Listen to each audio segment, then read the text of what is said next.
हा सैनिक, हा शिवसैनिक, हा खरा शिवसैनिक. नाही राहू द्या, तुम्ही कितीही जल्लोषात असला तरी मला थोडं भान ठेवून बोलायला पाहिजे. मग काही जणांची अपेक्षा आहे की उद्धव ठाकरे पुढचा कार्यक्रम काय देणार. आणि आत्ता कोण बोललं रे, उद्धव ठाकरे आणि राज ठाकरे एकत्र येणार का? अरे मग 5 जुलैला काय केलं होतं आम्ही? आणि तेव्हा मी बोललेलो आहे, आम्ही एकत्र आलोय ते एकत्र राहण्यासाठी. जिथे माझ्या मातृभाषेचा घात होत असेल तिथे मी मराठी माणसामध्ये फूट पडू देणार नाही.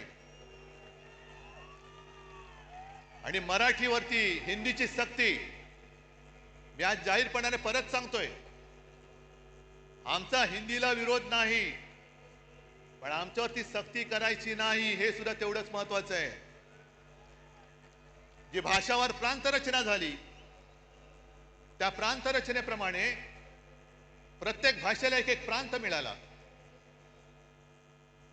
मग गुजराती लोकांना गुजरात मिळालं, बंगाली लोकांना बंगाल मिळालं, कानडी लोकांना कर्नाटक मिळाला, तमिळ सगळंच मिळालं, राजस्थान असेल, मध्य प्रदेश असेल, झारखंड असेल. तसा